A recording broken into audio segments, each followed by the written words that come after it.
everyone. Amazing to have the opportunity to be here today and learning from all of you. I work in the Brooklyn office in the Department of City Planning. I am both urban designer and city planner. Part of my daily activities and main responsibilities is to not only work in the city agency initiatives, such as like the neighborhood rezonings, but also to facilitate the process of private applications or public applications when they are requesting the land use action to facilitate their development. For example, I like to say that my best and most common client is HPD because I'm the planner for the community of East New York, and most of my projects are with them. So a lot of the projects that I have are supportive housing and everything that Teresa said, rezoning with every meeting and communication we have. But part of the process is, as urban planner, we need to not only facilitate how the application moves internally through environmental review, but also preparing that application to enter the public review process that is Europe. And a lot of that is very boring in terms of like administrative practices, organizing meetings, writing memos and all of that. But the approach that we have in the agency, and especially in the Brooklyn office, is that every project that comes to us is an opportunity to exercise the best urban design possible through that project. And with that case, we also work intentionally with our urban design division, and that they created these urban design guidelines that allow us not only to give comments to the applicants of how the project is or could comply with our zoning rules and the regulations, but also which modifications can be made, suggesting them to create better buildings for all the reasons that you have already explained, but also because we also see that buildings and the people living in those buildings is not a temporary condition, it's a permanent condition, and we should be looking at these buildings as these objects in the built environment that not only are going to receive, for example, city subsidy, but they should also be the example of how the city will like for private developers to construct that type of program. And I'm going to give you an example. We're just 2 minutes, yes, perfect. 2 minutes to work about my favorite project so far that I work with HPD. It's called 515 Blake Avenue, and I can talk a little bit more about it because it was just approved by the City Planning Commission on Wednesday.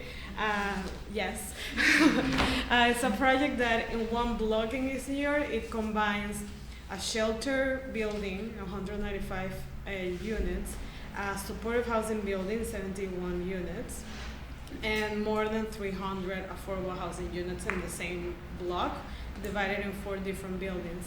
And the process of that, regardless of all the regulations and all the administrative times, has been incredible for us because it allows not only to keep learning from HPD about how to design better urban design and affordable housing, but learn from the Help USA, which is going to be the operator of the shelter, which design decisions they were making and which land use actions we were putting in place to facilitate those design decisions based on their knowledge of running shelters for the past 30 years.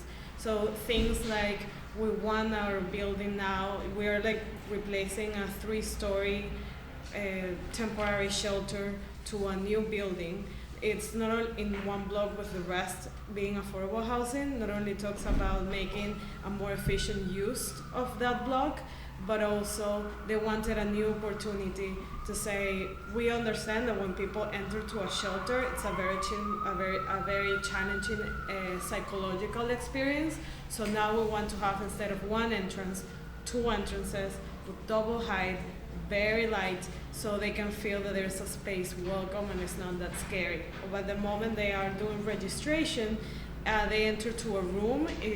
We now have a room that doesn't have windows, Now we want a room that has windows, but also that the window looks at the courtyard so that the kids come and they can see that they have a playground and that the playground is theirs.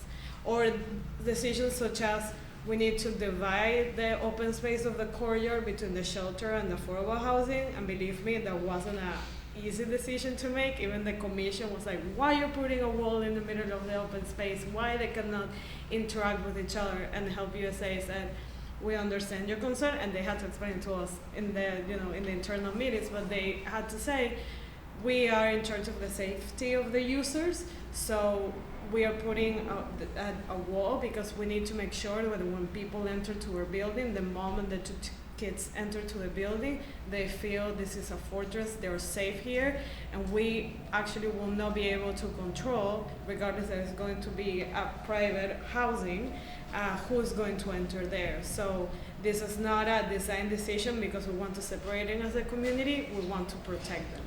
But part of that is also how we review the rest of the applications, is that we make sure that when we're reading the plans and we're reading the project description, there are just requirements for a ULURP application, and when we're seeing them as users of the building and users of the sidewalks. Like, how does that building feel from the pedestrian perspective? But if I'm living in the ground floor unit, do I want people to look at my window, or can I, as a planner, as a developer, raise that floor height, raise that window, so we can ensure privacy to that user while also creating a better experience in the sidewalk? Yeah. Thank you.